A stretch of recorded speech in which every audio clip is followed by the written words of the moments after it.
بعض اللہ تعالیٰ کے بندے جامع بھی ہوتے ہیں، وہ قال اللہ اور قال رسول کے فاضل اور باطن کے کامل ہوتے ہیں، جیسے ہمارے سلسلہ عالیہ دیوبندیہ میں آج تک چلا رہا ہے۔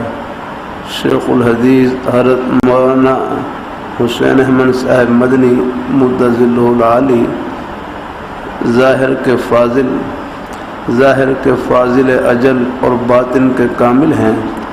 ان سے پہلے شیخ الحدیث حضرت مولانا انور شاہ کاشمیری رحمۃ اللہ علیہ ظاہر کے فاضل اور باطن کے کامل تھے۔